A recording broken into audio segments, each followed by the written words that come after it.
just people with ideas. Don't at me. That's what they say these days. I believe that's what the kids Don't are at me saying. when really they want attention. So we were thinking about the Global Redesign Institute, redesigning stuff on the globe, cities and things. You're saying you want to do a talk about it? Yeah, I want to do a talk about because I think one of the questions that I've noticed has been really the movement has been asked a lot over the years has been well, what would transition look like? Not just what would transition look like, but what, how are we going to live in these intelligent cities and still be human? How are we going to live in the future and still like be us? And it's like how Darren Brown says about how he likes that, how we like imagining a continuity to the things that we hold important, that we consider important, helps us to feel grounded and anchored in our reality. And that's a very important thing for people. And that's part of why embracing social change, embracing meaningful change can be so scary and so daunting. And a lot of people rather just blindly walk into whatever situation they walk into. Let's be realistic. The momentum of the culture is a runaway train. Like we want to define how we would like to contribute to it so that we can be comfortable with who we are. But how can we be human in the future? We can't. There's very little chance that we will be. That life extension technology will be able to stop the aging process and like reverse it so that you know it's not. They'll be able to slow it down so you stop aging, and then reverse the genetic and what is the damage to the DNA that gets done, like telomeres and all of that. You'll live much longer than humans have ever lived before. And then not only, but prosthetic enhancements. We're not going to be humans. I guess what I mean when I say human then is I'm talking about it more how the artsy fartsy poets would be like, oh, this makes us human, like my habits make me human, like they're talking about like a kind of more cultural but they ain't notion. like, yeah, they're not the going word, not like what makes you technically a Homo sapien, but rather what makes you feel like you belong. What makes you feel like you are human in the sort of in the cultural sense? What's going to make us still us? Like, am I still going to be me? And that's the thing that that's a problem, is that people tend to focus a lot about like, who am I and my identity and my identity. Oh, fuck rather him, than, bro. I know. Fuck him. But don't fuck him. No, fuck him. Be nice to him. No, be nice to us. Ignore nice to them, me. Because they're not any more than they're able to, the sort of great unwashed masses, the peasantry, any more than they're able to stop the wars by protest, they're also not going to be able to stop the Global Redesign Institute or interfere with it if it ever kind of arises. Nobody wants to be scared, though. From the ashes. And how beautiful could it be if it's a thing of ascension? No.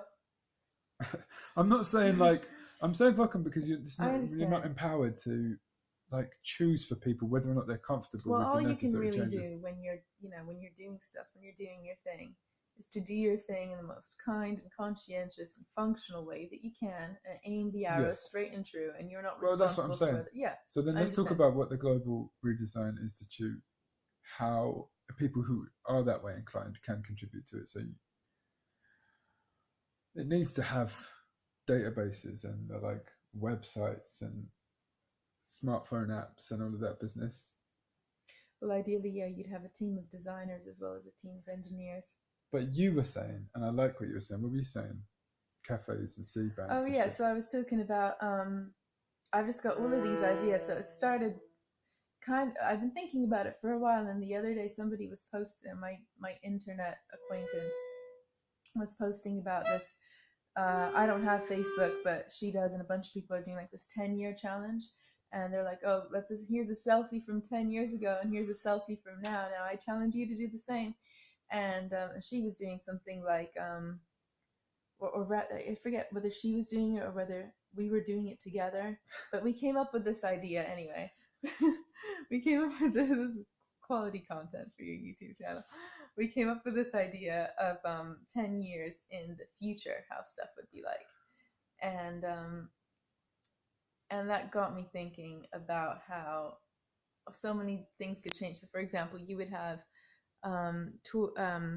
what is it called? Hardware stores could become tool libraries, and cafes.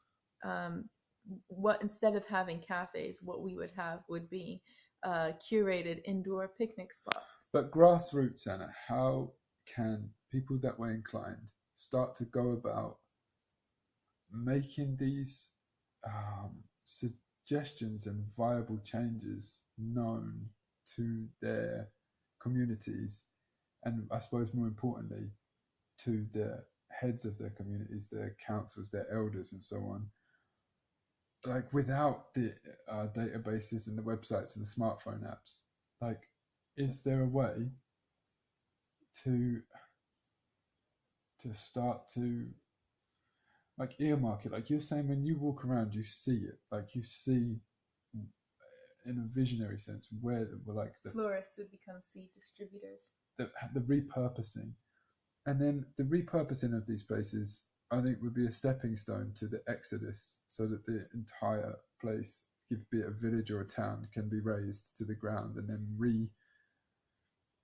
remade, not just repurposed. I think that ideally you would have an inventory, and that's something that can be like available online. You could just have a Google document and anybody could access it. And of course, people could come up with their own ideas of the criteria that a business or an organization would have to meet in order to be viable in the kind of future that we're heading towards, in order to be not just viable, but like viable where viable means like, yes, sustainable and really functional.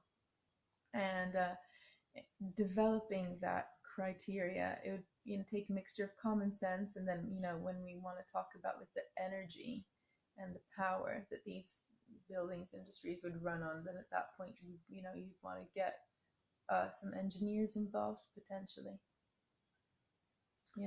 People want to talk about fucking Noam Chomsky and all this shit that guy blabbers. I'm not saying that he's not a smart guy, but he's on the wrong fucking track.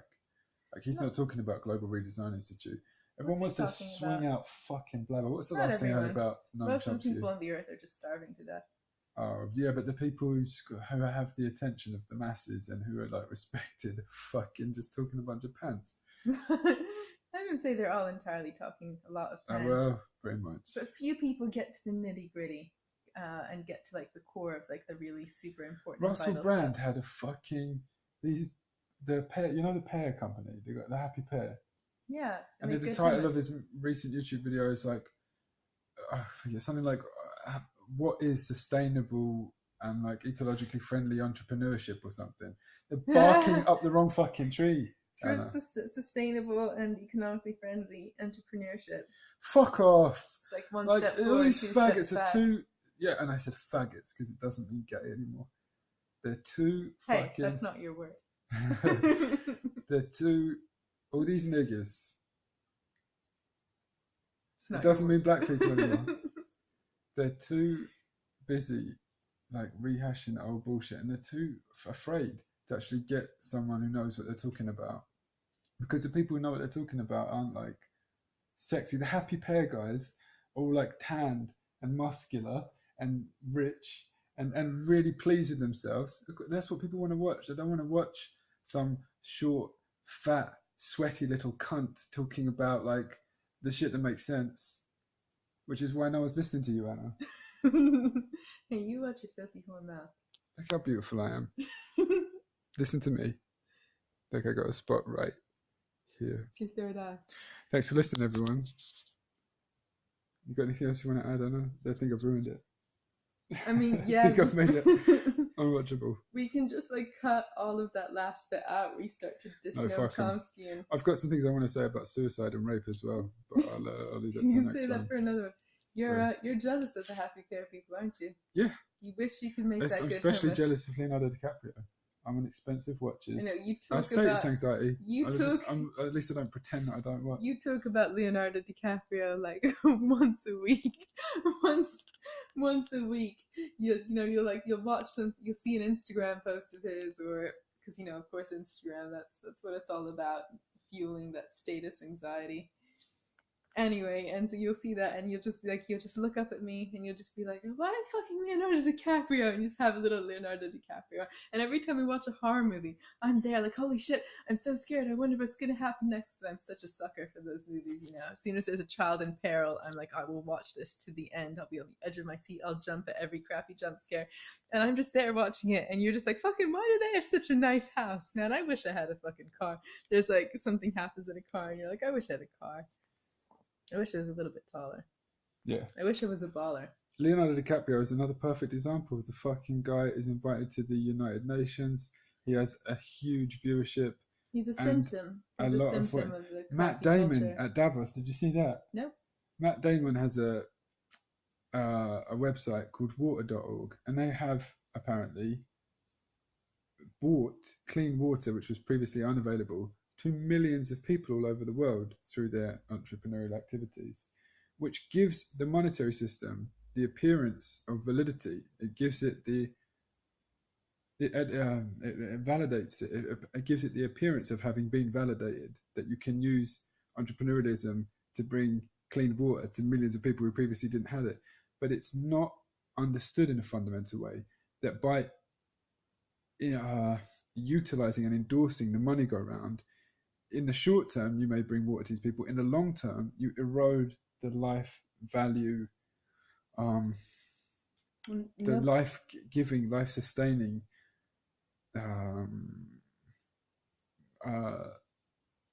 methods or lifestyles and social. You're just contributing to the problem more in the long term. Orientation.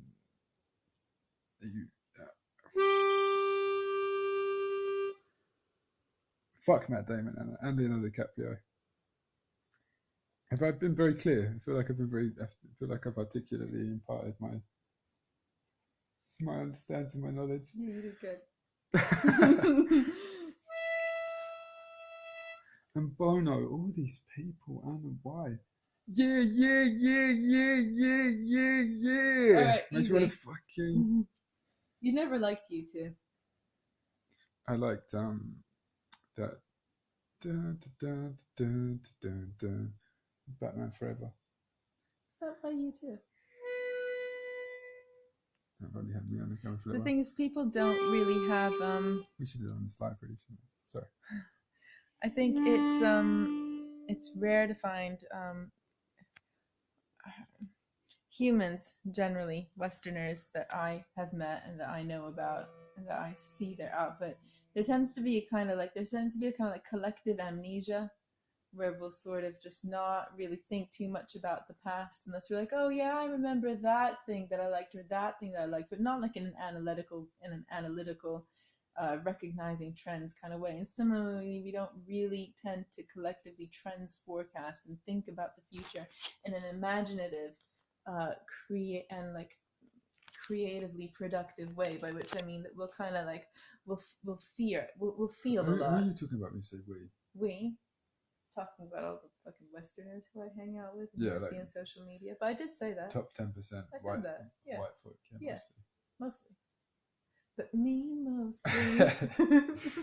But so yeah, we tend to think about we'll get very Dionysian, but not Apollonian. Let's make it more universal. What do we as a global people do? Because we get.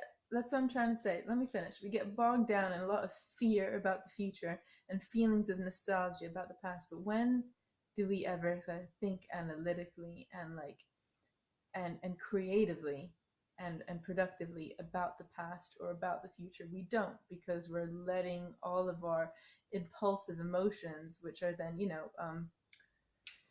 triggered by the media that surrounds us, we let that get the better of us, and then it clouds our mind, and we're just left just being impulsively, I'll buy this, I'll like Well, we've that, been I'll subscribe to psyoped. that. Everything, we're fucking so programmed at this point. I mean, like the world, like it's been said that the transition will need to be bottom up. That it won't. It's not possible for it to come top down, and it would be kind of invalid if it was top down, because then it would not be voluntary equality, and it would not be voluntary thing. I think probably the opposite is true, and that it will need to be top down. It really doesn't matter what all the artists and the blabberers and the peasantry and the armies and all the fucking rest of it do, The armies. or think they should do. Yeah, the armies. It matters who's calling the shots, and if they don't change their minds, they're still fucking calling the shots, no matter how much we. They still got their finger on the button, like that bit of Bill Hicks. Tell me when, Lord. Yeah. Tell me when. And it doesn't matter. Like we can say, and maybe our endeavours will be the inspiration, it needs to be everything. It the needs spark to be that lights down. the fire of the rebellion, and blah blah blah. It needs to be top down, and or maybe it up. would just be It some needs to be a like thing of unity. It's like Callum Chase. It either we get there together or none of us do. Yeah. Well, yeah. In a spiritual sense, because all the fucking rich guys can still buy their bunkers and like be all huddled up there and like emerge thousands of years later, like all disgusting and gross but alive. But I mean, either we all get there together. The technological singularity. I'm just interrupting you and then asking you not to interrupt me. I'm such a dick. No, but that would be fine, and that is what they do. Because if they do go underground, if this is my prediction, I've said this to you before, Anna. I think you've forgotten it. No, I know what my prediction is. Okay. It's close to the core of my mind. I know all the time. I think that the surface of the Earth is going to become uninhabitable as a result of various, and people that run the show know that. Your Donald Trumps and your Theresa Mays or whatever. I mean, they're not even people that run the show, but they're like unelected corporatocracy. They're the ones who we think of when we think about who runs the show, but you actually mean the most wealthy shot callers. Yeah. Like the most wealthy shot callers. Rockefellers. The ones sort of with access, the ones with armies, and the ones with high-grade military equipment, and the ones with access to deep underground military bunkers and things like that. They'll be the ones who survive if the surface of the Earth does become uninhabitable, which would benefit them if it does in some ways, because they can just chill underground for a bit, keep working on the life extension technology, fucking lizards, the AI, the cybernetic, this and that. They can perhaps have a plan already in place to reclaim the Earth, to wipe out most of the population, Malthusian, reclaim the Earth, and start again with the cybernetic economy that works to preserve human life. It's not an anti-economy. I don't know. Do you reckon, or do you reckon they'll just do the same old shit? Because I think it's like been going on for ages. The fountain of youth. They're always trying to figure out how to live forever. The people get everything. They got everything, and they can't get anything else. Next, they want to live forever. They've already like feasted on the blood of babies and like weird satanic rituals and. Dude, let's talk about Pizzagate. Remember Pizzagate? I feel like people should be talking about that shit more. Like it just got kind of ridiculed and what's the word, undermined. Pizzagate. You're gonna bring it to Pizzagate, Anna. Jesus, I've already said unforgivable words. Yeah. Now you said Pizzagate. Hashtag me too, like.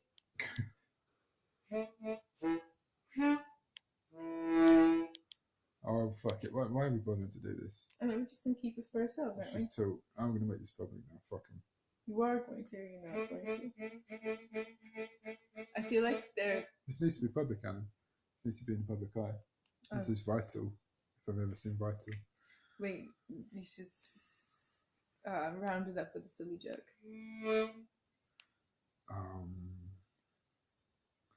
The only joke I know is one about a giraffe. I don't know that one. I know the one about the sheep. So a man walks into a bar with a giraffe. And The giraffe lays down. No, yeah. You know this one, don't you? This is great. You said this the other day. I think I got this from a film, so it's probably going to be a bunch of people know this The one. giraffe lays down. The The giraffe promptly lies down. And a man approaches the bartender and asks to buy a beverage. And the bartender says, "What's that lying there?" And the man says, "It's not a lion, it's a giraffe." All right. I want to say my joke. Okay, you got one too. Yeah, thank you. What do you call a sheep Sorry, unless we've got time for with a no